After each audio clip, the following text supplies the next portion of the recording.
segmen Apa Kata Orang Muda. Alright, selamat tengah hari. Sekarang segmen Apa Kata Orang Muda. Alright, Assalamualaikum dan selamat tengah hari guys. Okay, sebelum tu saya nak perkenalkan diri dululah. Nama diberi ialah Syahmi. Panggil pun Syahmi je lah. Nak panggil apa lagi kan? Syahmi je lah. Syahmi je lah. Syahmi. Panggil Syahmi. Okay. Alright. Okay, sebenarnya hari ni kita ada satu segmen baru dalam Mahasiswa Keadilan. Kita namakan segmen ni adalah segmen Apa Kata Orang Muda. AKOM. Singkatan dia. Macam pernah dengar tapi tak apa. Okay, malah nak bincang panjang-panjang about diri ni kan.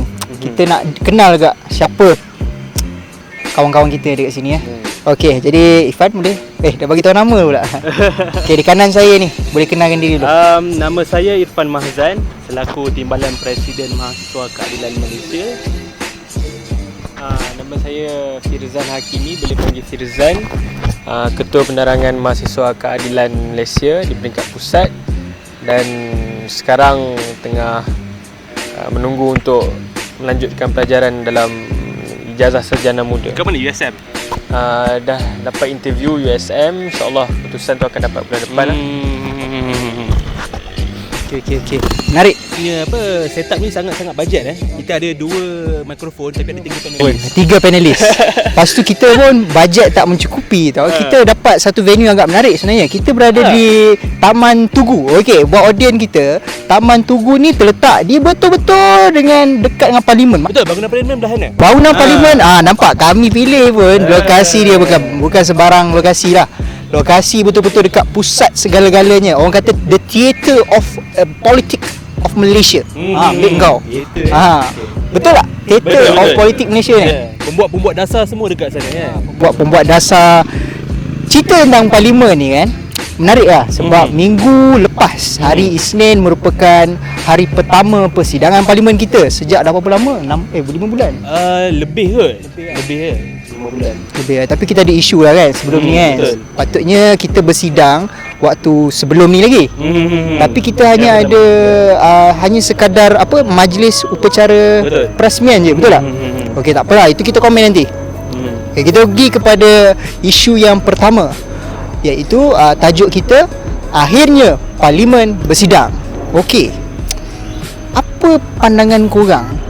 Parlimen bersidang akhirnya setelah lama ni tak bersidang ni. Sebenarnya benda ni jadi pertikaian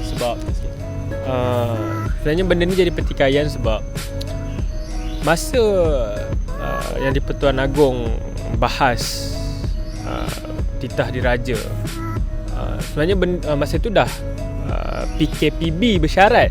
Bukan dia PKP, bukan dah habis dah PKP tu. Dia PKPB itu yang jadi persoalan kenapa tak lanjutkan je sidang parlimen masa tu. So sebab masa tu kita antara pertikaian yang kita boleh tengok dekat media sosial, sebab masa tu kedai dah mulai dibuka. Betul. Orang dah boleh keluar pergi mall apa semua, tapi parlimen tak boleh bersidang. So benda tu agak janggal dan agak aneh lah. Jadi kita waktu tu patutnya boleh lah untuk bersidang kan. Betul, tak ada masalah langsung. Sebab kalau PKBB maksudnya semua operasi perniagaan, aktiviti riadah masa tu pun boleh dilakukan. Tapi persoalan yang timbul adalah kenapa sidang parlimen tak boleh berlangsung. Kalau berlangsung waktu tu pun SOP tetap sama macam sekarang. So soalannya kenapa tak bersidang masa tu? Kenapa tak waktu tu? Okay. Dan pada waktu tu pun memang sangat genting sebab kita perlu membahaskan, ahli-ahli parlimen lah perlu membahaskan tentang usul-usul melibatkan pemulihan ekonomi pasca Covid. Kan? Jadi dia tak bersidang, macam mana nak buat dasar kan? Dia takut ke sebab waktu tu jawatan JLC tak bagi lagi sepenuhnya ke macam mana? Komen sikit lah. Kita tengok lepas Agong bertitah sehingga sampai sidang parlimen baru-baru ni, banyaklah JLC yang dah diagihkan. Maknanya Ghanimah harta rampasan perang ni. Dari sudut majoriti ataupun majoriti PM tu sendiri, banyak pertikaian. Dan kalau tengok sampai sekarang pun baru-baru ni masa undian speaker tak dapat juga majoriti.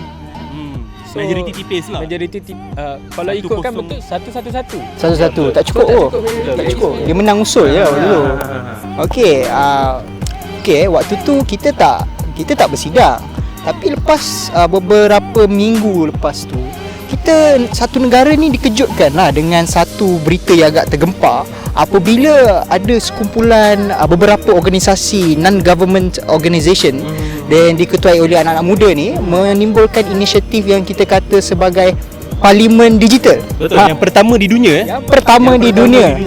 Nampak. Walaupun macam mana kita malu tau. Orang muda boleh bersidang kot. Komen sikit Parlimen Digital. Orang YB yang berhormat ni, yang ada gaji, tak boleh bersidang, tapi anak muda yang tak ada apa-apa, yang tak ada duit, mungkin adalah sponsor-sponsor. No comment. Microsoft kan dan sebagainya. Itu satu pendekatan yang baik sebenarnya. Okey, komen sikit buat tu. Kalau kita lihat Parlimen Digital dia fokus kepada anak muda lah untuk terlibat secara langsung dalam proses demokrasi. Dan sebenarnya kenapa Parlimen Digital tu dibuat adalah untuk membuktikan bahawa Parlimen tu boleh bersidang tanpa pergi Parlimen pun. Maksudnya ahli Parlimen ataupun jawatan kuasa Parlimen boleh melakukannya pada platform digital, kan, tanpa berkumpul secara ramai-ramai pun pada waktu tu. Jadi Parlimen Digital bila dah berlangsung dengan jayanya selama 2 hari, maksudnya benda tu boleh dilakukan lah, tak ada masalah pun. Satu lagi benda yang menarik waktu Parlimen Digital yang bersidang tu, kita tengok ahli-ahli parlimen dia yang kita panggil yang berkhidmat, YB. dia title YB, tapi saya suka apabila yang dipetua dia menggunakan yang berkhidmat. Okey, yang berkhidmat tu maksudnya kita ni bukanlah yang terhormat, tapi kita yang melaksanakan. Betul. Jadi tertib dia. Cantik betul tak Fizan? Nampak dia clear je, tak ada nak bergaduh-gaduh. Konsep Parlimen Digital tu yang berasaskan kawasan. Sebab bila dia berasaskan kawasan, maknanya individu yang dipilih tu dia tahu apa masalah, dia kena ambil tahu apa masalah ni untuk dia bawa dalam usul perbahasan lah. Dia buat ada Google Form, betul tak? Kebanyakan yang buat. Dia kalau kita tengok konsep tu lain sikit dengan Parlimen Belia, sebab Parlimen Belia berasaskan negeri, tapi ni berasaskan betul-betul ikut parlimen kita. Ada Parlimen Bagan Datuk dan sebagainya, ikut Kerusi yang ada kerusi parlimen 222 kerusi. Itu yang menarik perhatian sebab kita kena duduk dan turun padang tahu apa masalah setempat masyarakat. Itu yang menarik perhatian lah. Okey, dan kalau kita lihat komposisi yang berkhidmat yang turut serta dalam persidangan Parlimen Digital, 30% mewakili wanita. Okey, menarik. Kalau kita reflect balik komposisi Parlimen Malaysia, wakil rakyatnya kalau untuk wanita tak sampai 30% pun. Yang ada sampai 14.9% kalau tak silap saya lah.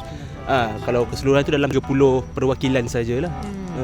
Jadi nak katakan Parlimen Digital punya performance tu jauh lebih baik daripada Parlimen Malaysia. Apa mudahnya orang-orang muda kita kat Malaysia ni tak ke belakang lah kalau nak dibandingkan dengan negara lain, sebab kita sendiri ambil inisiatif untuk bergerak dan tanpa bantuan mana-mana pihak maupun kerajaan misalnya, tapi kita mampu dan terbukti berjaya kita lancarkan benda tu ataupun gerakkan program.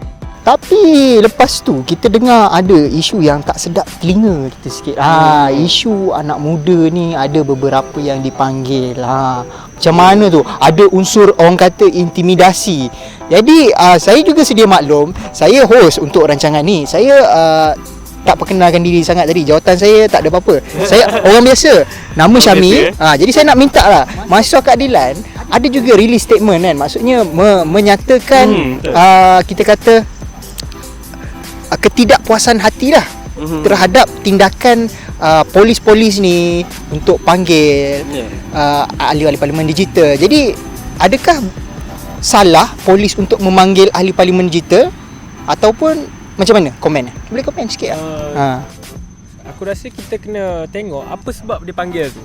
Maknanya kalau sebab atas dasar dia maksudnya nak kenal ataupun benda ni kita kena akui bagi impact juga kat semua rakyat secara amnya. Tapi balik kepada apa tujuan lah.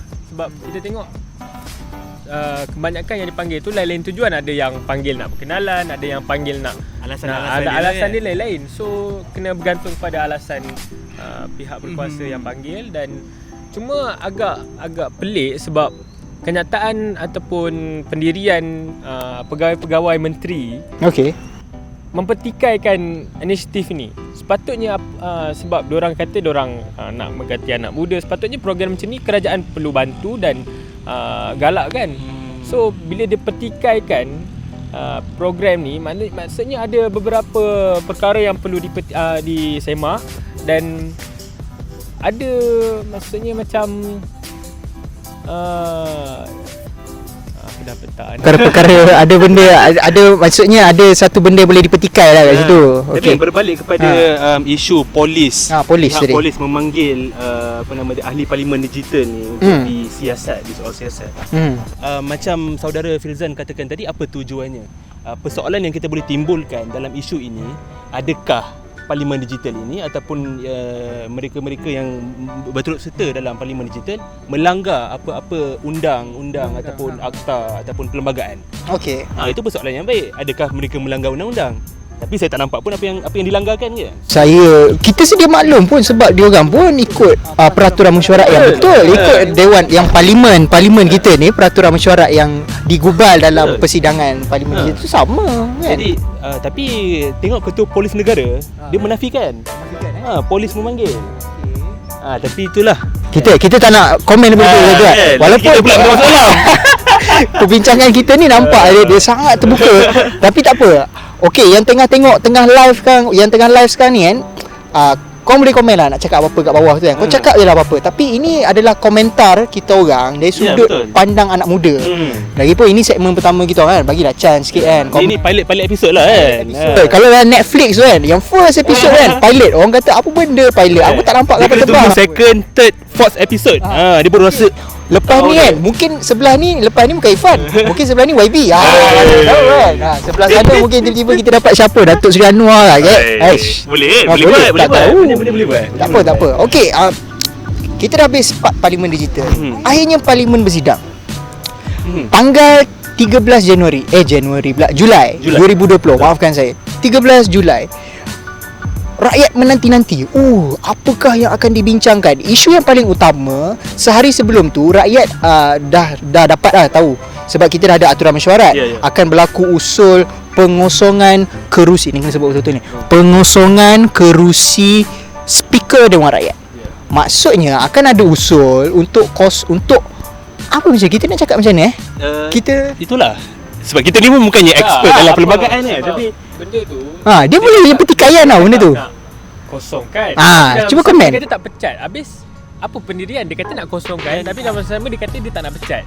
Kosongkan tu pecat lah maksudnya. Tapi kalau ikut tradisi sejarah sepanjang parlimen bersidang daripada awal sehingga sekarang, kita dapat lihat speaker tak pernah diperlakukan sebegini rupa.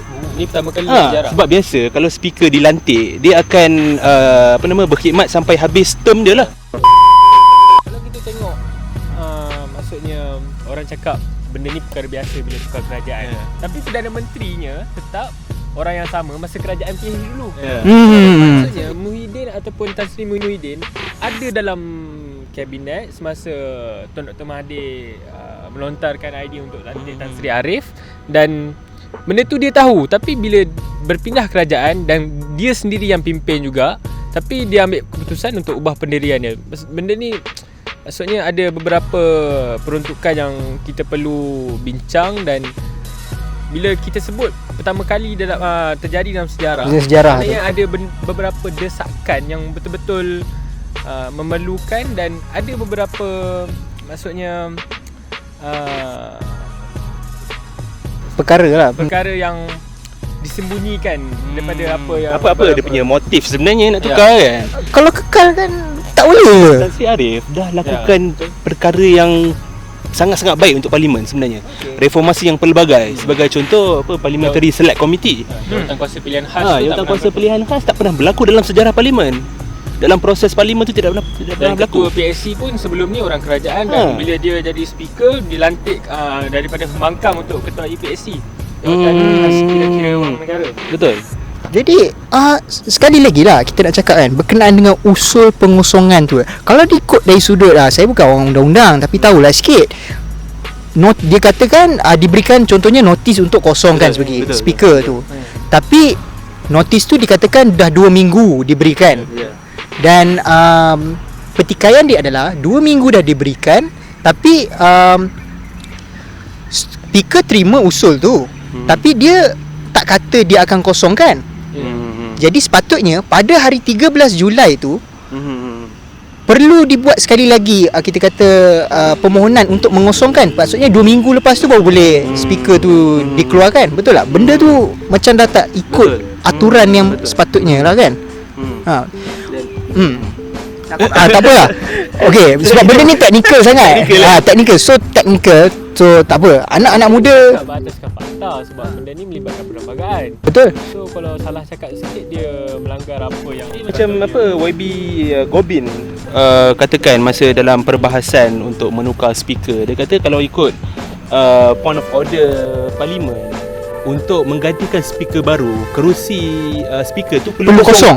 Itu saya cuba nak sampaikan tadi. Bila kerusi tu kosong adalah bermakna speaker tu sama ada meninggal dunia ataupun jatuh sakit ataupun tak dapat nak langsungkan kerja dia sebagai speaker. Okey, menarik point. So bila kosong baru boleh dilantik baru. Tapi masalahnya Tan Sri Arif masa tu dalam keadaan tu sihat sejahtera. dia didesak Sakit. untuk kosongkan Didesak untuk kosongkan. dan usul tu jelas untuk dia kosongkan benda tu. Ya. Okey.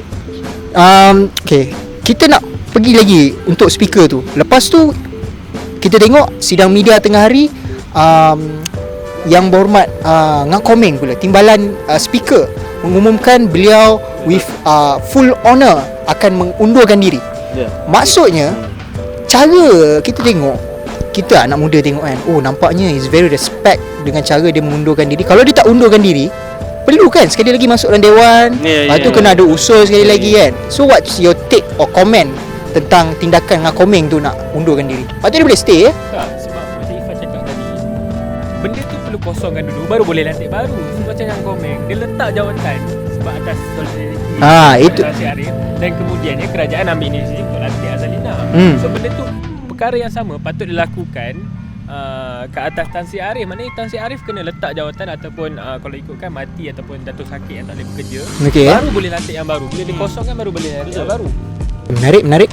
Lepas tu kita tengok speaker yang baru. Kita komen speaker yang baru, Ad Harun ataupun Azizan Harun. Kita panggil Ad Harun lah. Dia adalah lantikan daripada Pakatan Harapan untuk Suruhanjaya Pilihan Raya. Habis kenapa sangat YB kita nak marah sangat? Kalau saya lah kan duduk dalam parlimen tu, Ad Harun, relax lah orang kita. Dia bukan soal individu mana yang ni, tapi cara dia dilantik. Okey, itu YB kita petikai lah. Itu yang kita petikai sebenarnya. Okey. Yalah, sebab lepas tu beberapa hari selepas tu kita tengok Datuk Seri Anwar pun pergi pejabat dia kan. Untuk clarify, Datuk Seri bukannya pergi atas macam kunjungan hormat ke pejabat. Dia diundang. Okey. Dia diundang oleh speaker untuk kepada Datuk Seri untuk hadir ke pejabat speaker. Tuan tak percaya boleh pergi parlimen dan check. Parlimen boleh check. Okey, yang live pula boleh check balik statement tu. Memang Datuk Seri diundang. Jadi sekali lagi masyarakat Malaysia agak keliru. Alamak. Hari tu bukan ke gaduh kan? Bergaduh-gaduh. Tapi nampaknya Datuk Seri Anwar ni pergi ke pejabat. Jadi apa persepsi sekarang ni masyarakat? Seluruh bahasan ataupun persidangan parlimen yang berlaku, kita bukan maksudnya Ketua Pembangkang bahas ataupun YB Gobin bahas, dia bukan pertikai Ad Harun dilantik dan sebagainya, tapi kita pertikai cara dia dilantik. Maknanya ada benda-benda yang sepatutnya berlaku tapi tidak berlaku dan ianya jelas melanggar perlembagaan. Langgar lah perlembagaan. Okey. Dan kita dapat tahu juga pelantikan tu selepas daripada rehat tengah hari tu tidak ada undian yang berlangsung. Akhirnya kemudian yang berhormat daripada Pengerang, YB Azalina dilantik menjadi timbalan speaker. Isu menarik. Cuma aku tarik bila dia tak buat undi tu, pada aku jelas sebab kalau kita berdasarkan apa yang berlaku masa pengosongan speaker Tan Sri Arif, jelas diorang tak dapat majoriti 112. So bila dibawa kepada untuk pelantikan Azalina, diorang terpaksa buat macam tu sebab lepas dari maknanya daripada ruang masa daripada pengosongan Tan Sri Arif sehingga pelantikan tu, mesti ada macam ada beberapa perbincangan ni, semua dia takut tak dapat majoriti dan keputusan dan langkah tu diambil lah. Yang berhormat pengerang, speaker yang bukan speaker pertama kot, tapi untuk Dewan Rakyat, the lower house of the country, dilantik daripada kalangan wanita. Sekali lagi menepis persepsi bahawa wanita tidak diberi ruang dalam politik tanah air. Jadi nampaknya Perikatan Nasional dia dah menunjukkan satu sedikit lah berubah daripada dulu dia Barisan Nasional kan. Wanita ni tak diberikan peluang. Kalau nak hentam, saya hentam lah. Tapi itu yang kami nampak, itu yang saya nampak. Wanita tak diberikan ruang. Anak muda, wanita tak diberikan peluang untuk kita kata terlibat dalam politik.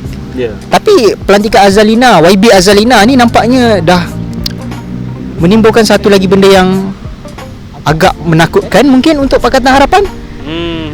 Kenapa? Sebab saya rasa YB Azalina ni agak garang, agak memang kita kata betul-betul memihak kepada perikatan. I mean dan dia ada credibility lah untuk jadi speaker. Kita tak perikatan background kan? Undang-undang UIA. Tak pasti.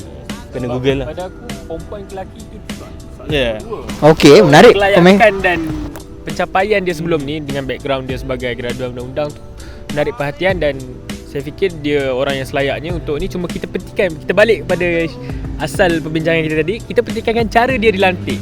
Itu saja, bukan kita petikankan siapa yang dilantik, cara dia dilantik. Cara dia dilantik itulah. Okey. Kita nak tamatkan untuk yang berbincang speaker. Kalau kita bincang speaker kan memang tak habis-habis speaker. Hari pertama juga berlaku, hari pertama berlaku, akhirnya di hujung-hujung tu kan ada satu kontroversi di mana YB daripada baling ni, dia tak kena pandang sikit. Kena baling kan? Kena baling. Kena balik kau oi. Punchline. YB baling melontarkan atau membalingkan dia punya perkataan di dalam Dewan Yang Mulia mengatakan bahawa kita boleh ulang tak kenyataan dia? Ini yang mana satu? Sebab dia banyak yang gelap tu, yang macam mana? Dia kata sebab masa tu batu kawan dia gelap tak nampak kan. Masa tu batu kawan dia agak tak berpuas hati dengan lantikan tu. Dia macam buat bising-bising kat belakang tu kan.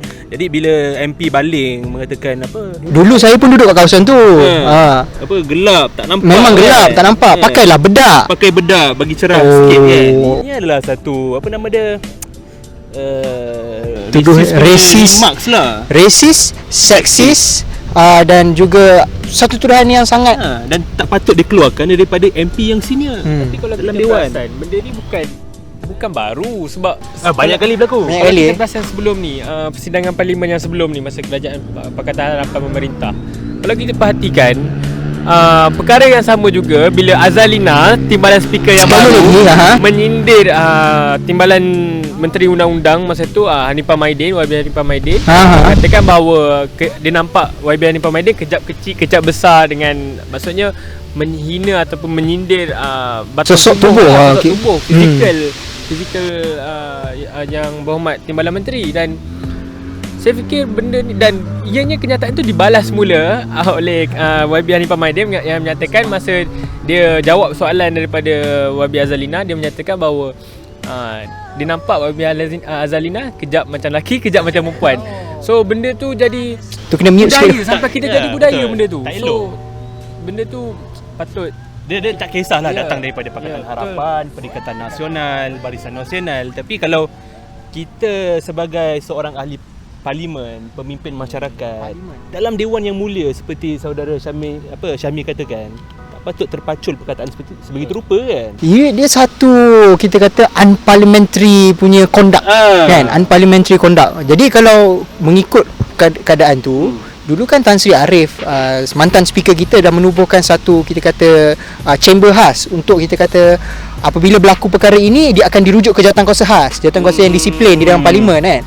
Jadi Ni antara usaha reformasi kan. Terus reformasi. Jadi kita nak tanya sekali lagi, kalau berlakunya benda ni selepas ini, kita tak nak saja speaker bagi ruling kata tak boleh ni keluar daripada dewan, tapi kita nak individu-individu ni dirujuklah ke jawatan kuasa tu kan. Tapi ada Harun boleh buat ke? Kita tarik dengan perbahasan Ketua Pembangkang Datuk Seri Anwar Ibrahim. Okey, ini isu last ni. Awak potong host maksudnya terhadap isu pelantikan speaker Azizan Harun, sebab dia kata apa benda, contohnya kerajaan usulkan pengosongan tu asal-asal ada pencalonan baru. Kalau saya nak cakapkan ataupun tertarik dengan perbahasan Ketua Pembangkang Datuk Seri Anwar Ibrahim, dia sebut bahawa pengosongan tu dilontarkan ataupun diusulkan oleh Yang Berhormat Perdana Menteri atas dasar ada pencalonan baru. Okey. So maknanya kalau kita tengok dari sudut umumnya, maknanya dia Perdana Menteri menyatakan bahawa ada calon yang lebih layak pada pengamatan dia. Tapi katakanlah lepas ni bila maksudnya dah sekarang dah dilantik yang speaker Azizan Harun, lepas tu dia nak usulkan lagi ada pencalonan lebih layak, maknanya tak ikut standard ataupun apa maksudnya tak ikut cita rasa dia lah maknanya kan. So benda tu kena dibawa lagi, benda tu takkan habis. Patutnya kita kena duduk dan bincang sebaik pihak pembangkang dan kerajaan, sebab benda ni bukan melibatkan pihak kerajaan saja, melibatkan pihak pembangkang. So benda ni kena bincang sama-sama, duduk semeja dan putuskan, tapi yang paling penting berdasarkan perlembagaan. Ada orang kata lantikan speaker baru ni dibuat untuk mengekang usul yang dibawa oleh Yang Berhormat Langkawi, iaitu usul undi tidak percaya kepada kerajaan. Lantikan speaker untuk kekang usul tu daripada naik. Sebab usul tu dah ada dalam aturan mesyuarat, tapi menunggu masa. Betul ke sebenarnya lantikan tu untuk mengekang? Aku lost dia. Wah, bisa mana? Yang lantikan speaker tu, dia nak kekang daripada, kita kata orang-orang usul tu naik lah. So nanti speaker tu dia akan delay kan. Tapi kalau dia cakap dia nak kang, masa pengosongan Tan Sri Arif pun, kedudukan Tan Sri Arif, dia dah tak dapat majoriti. So benda tu kita dah tahu kerajaan ni memang tak ada majoriti. So apa motif, maksudnya apa tujuan sebenar kalau dia nak cakap dia nak kekang usul tu? Faham tak? Okay, faham. Dan benda tu kita boleh petikai sebab speaker kalau dia nak tolak sesuatu usul, mesti berdasarkan perlembagaan yang menyatakan bahawa benda tu salah. Okey. Jadi benda tu kita boleh petikaikan dan speaker kena jawab benda tu, kena buat ruling lah. Okey. Menarik komen-komen daripada rakan-rakan kita. Masih lagi kita sedang bersiaran langsung di FB Mahasiswa Keadilan. Kita agak serius sikit lah kali ni. Kita nak bercakap berkenaan dengan seorang sosok tubuh yang sangat dihormati, sosok tubuh yang sangat kita sanjungi, sangat kita pandang tinggi. Sosok yang kita gemar panggil sebagai Anwar Ibrahim walaupun namanya ada Datuk Seri. Jadi saya nak tanya, apabila individu ini bangun, tunjuk sikit dia bangun. Senyap kan. Semua ahli parlimen senyap. Komen sikit. Aura dia tu, karismanya tu. Ada satu saya tengok ciapan tweet di Twitter mengatakan menariklah apabila sosok tubuh ini bangun, semua duduk. Orang menantikan, kalau contoh waktu kacau-kacau, berbising-bising, kinabatangan bangun lah, jelutong bangun lah, semua bangun-bangun, tiba-tiba macam ni alih-alih Yang Berhormat, semua tiba-tiba kamera semua terpadam, satu je kamera hanya on. Cuma saya nak cakap benda tu aura satu lah. Tapi kita kena tengok, maksudnya cara dia hormat orang, cara dia maksudnya mencelah, itu yang menjadi perhatian dan buat orang ataupun ahli parlimen yang lain hormat kat dia. Maksudnya kita tengok dari segi, maksudnya ketika dia nak mencelah perbahasan pihak saya lawan apa semua benda tu, itu yang buat orang lain rasa hormat terhadap sosok tokoh Anwar Ibrahim. Dan saya fikir benda ni sebab dia orang lama, so orang tahu gaya dan cara dia nak berbahas tu benda tu dah jadi perhatian umum, dan benda ni agak biasa kalau kita tengok pandangan orang-orang. Macam mana timbalan Presiden Mahasiswa Keadilan, timbalan ya, kalau kita lihat sosok tubuh Datuk Seri Anwar Ibrahim sebagai seorang boleh dikatakan senior dan veteran dalam arena politik, kita lihat untuk seorang pemimpin tu dia ada 3 aspek tau. Okey, 3 aspek. Bila dia bercakap, bila dia lontarkan pandangan, dia kena lihat kepada 3 aspek. Aspek pertama adalah patos. Kedua logos, ketiga etos. Cuba terangkan apa patos, logos, pertama etos. adalah melibatkan emosi. Maksudnya dalam perbahasan dia mesti ada satu emosi, Rakan kan, dalam anak gambar dia, muda. kan? Lagi. Dia soal tentang kemiskinan dan sebagainya kan. Kedua logos. Logos tu maksudnya dia dalam ucapan, dalam perbahasan dia ada fakta. 2.7%. Dia tak cakap kosong. Kata sebagai contoh tabung haji dijual kepada orang bukan Islam. Tu next episode. Next episode. Kita tak komen sini. Jadi Dah sensitif. Itu kita kena jemput yang selalu kita nampak malam-malam bulan tu. jadi seorang pemimpin kena ada tu. Satu lagi apa nama dia tadi, etos. Etos. Etos ni maksudnya dia punya diri dia sendiri. Maksudnya dia ada credibility dia sebagai seorang ahli parlimen Port Dickson dan juga seorang ketua pembangkang. Jadi apabila dikumpulkan 3 aspek ni, patos, logos dan etos, maka bila dia bangun dan berbicara dan berbahas, tak ada kepala aku. Bila dia bangun berbahas semestinya, sebab dalam cara perbahasan macam Rizan kata tadi, dia sangat lengkap. Okay. Dengan rencah, dengan all the ingredients to make a perfect speech. Dia semua terdiam mungkin kan. Fizan tadi Fizan ni dia ketua penerangan. Ayat-ayat dia kena perhati. Satu pasal saya suka, dia kata orang lama kita hormat. Tapi apa cerita dengan YB Langkawi? Apabila dia bangun akhirnya ditembak bertalu-talu. Ini semua salah Tun. Ini mungkin dosa Mahathir dulu ke? Dia bayar. Ini apa kifarah dia? Kifarah dosa. Macam mana kita hormat orang saya akan balik kepada kita. saya minta maaf dulu, tapi kita nak komen jugalah. Saya hormat sosok tubuh Tun Dr. Mahathir tu, tapi kita kena komen apa yang terjadi dalam parlimen tu menunjukkan sangat-sangat biadab bagi saya. It's very rude lah benda tu. Macam mana? Kalau kau tanya pandangan aku, betul, kalau kita nak judge daripada segi persidangan tu, benda tu agak biadab lah. Agak tak sopan lah. Cuma pada aku kita kena tengok keseluruhan. Maksudnya kalau kita tengok drama, kita tak tengok scene tu je. Tengok scene tu baru kita faham. Sebelum ni pun ada kenyataan Dr. Mahathir yang saya fikir agak tak sepatutnya dikeluarkan oleh seorang negarawan yang ulung macam tu. Jadi benda tu berlanjutan sampai orang hilang hormat dekat dia atas beberapa tindakan dia yang kita boleh petikaikan lah. Jadi itulah saya nak gunakan sentimen orang lama tu. Akhirnya nampaknya kita kena petikai. Walaupun kita dah lama di dalam parlimen. Kita tengok contoh YB Arau. Kita tahulah dia ketua backbencher untuk Perikatan Nasional. Tapi banyak juga orang kritik dia kata YB duduk lah YB tak sepatutnya cakap benda tu. Dan akhirnya berlaku juga kepada YB Langkawi. Apabila beliau dituduh beliau lah menjadi sumber kejatuhan Pakatan Harapan. Kenapa Tun letak jawatan Kinabatangan kata ini semua salah Tun, kami belajar daripada Tun. Akhirnya terduduk. Apabila saya melihat seorang negarawan dituduh begitu, terduduk, saya dalam sanubari hati saya mengatakan kesiannya. Yalah, kesian lah. Kesiannya. Patutnya tak dilayani di dalam dewan yang begitu mulia macam itu. Jadi macam mana? Itu orang tua. Orang muda pun kena. Orang muda lagi terkena kepada kita sebab kita orang muda juga kan. Jauh kan. Daripada negeri yang sama dengan yang orang muda tu ke? Yang sama, yang kat Muar, yang sama dengan orang tua yang Langkawi. Asal Langkawi je. Asal Langkawi, asal Kedah lah. Kedah. Tak. Menarik. Orang muda dituduh ini cucu nak jawab.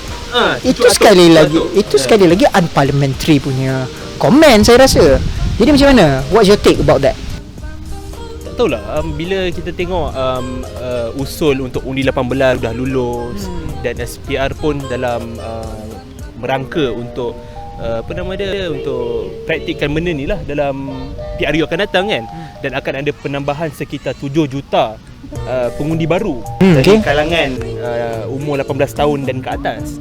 Jadi apabila ahli parlimen mengeluarkan perkataan seperti cucu atuk lah, yang menyindir ahli parlimen, antara ahli parlimen termuda Syed Saddiq seperti itu, apa gambaran yang nak dibawa kepada anak muda di luar, pengundi-pengundi baru? kan. Jadi kalau contoh macam MP Baling, Jempol, tak silap saya lah kan. Okey. Ada MP yang menyindir Syed Saddiq ketika nak berucap. Pasti salah. Salah pun ada kan. Jadi kita dah tanyalah kepada MP tersebut apa gambaran yang nak dibawa oleh yang berhormat kepada anak muda. Adakah benda ni dah jadi budaya? Sebab kalau kita tengok penggal parlimen sebelum ni, paling kita dah jadi budaya. Okey, sekurang-kurangnya umur 40 baru ni jadi YB. 40 Syed Saddiq, contoh ahli YB Prabhakaran yang baru 22 tahun dah jadi ahli parlimen. Benda tu jadi kejutan budaya untuk ahli-ahli parlimen yang dah veteran ni, untuk orang muda yang kalau kita tengok daripada contoh Habib Prabhakaran 22 tahun. Kita tengok kalau di luar sana ada yang tak habis degree, ada yang masih diploma lagi tapi dah boleh masuk Dewan Parlimen.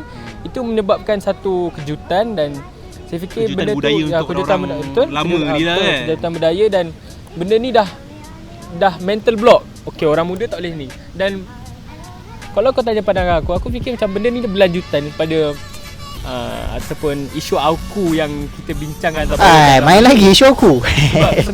sebab kalau kita tengok daripada isu aku tu, kita tengok kebebasan bersuara anak muda tu tak diberikan untuk diorang nak sertai politik ke apa benda, dan benda tu dibawa, maksudnya mentaliti yang tak boleh anak muda tak boleh nak bagi pandangan dan sebagainya tu dibawa dalam Dewan Parlimen, dan hasilnya kita tengok apa yang dah jadi kat Syed Saddiq lah. Okey, menarik lah komen. Sebab saya agak kesian, agak kecewa sebab ada satu interview yang dilakukan oleh Sinar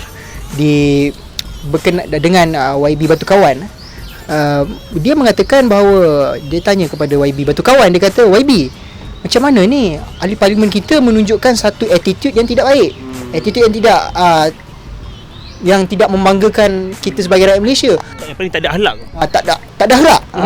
Saya menjaga kata-kata. Sebab parlimen sana, Bukit Aman belakang. Bila masa kena angkut. Standby. Di lampu biru lah kan. Kita tengah-tengah. Tak, bukan apa. Dia kata rakyat negara luar akan tengok the conduct of our MPs. So benda tu jadi satu benda yang tak bagus lah kan. Ini membawa kita kepada penutup lah. Akhirnya nak penutup lah. Macam lama Dia pun nak hujan dah ni. Nak hujan kan. Tak apalah. Esok kita nak bersidang dalam parlimen. Ya, esok. Saya dengar Isfan esok nak pergi ke parlimen juga, betul tak? Bukan esok lah, kiranya hari ni nak pergi ke parlimen. Hari ni.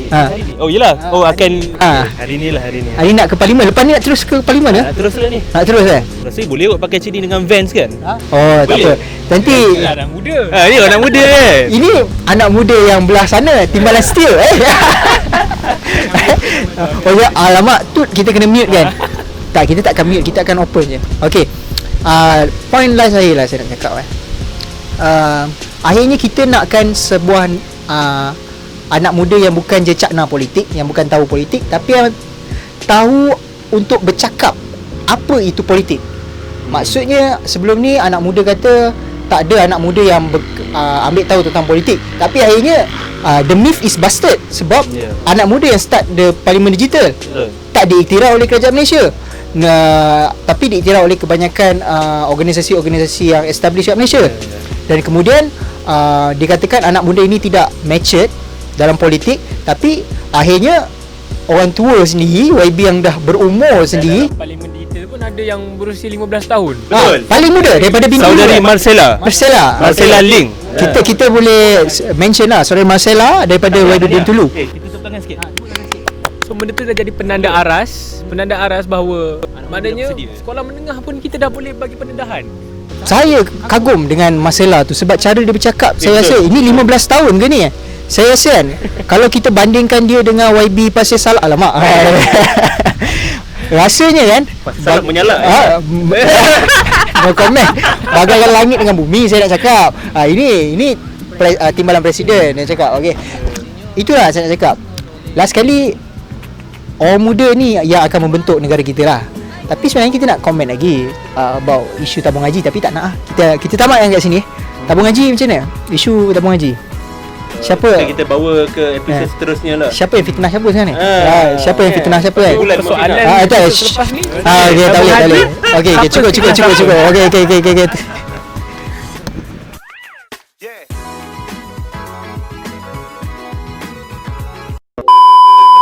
Semangat tu tak apa. Okey. Sama-sama. Okay.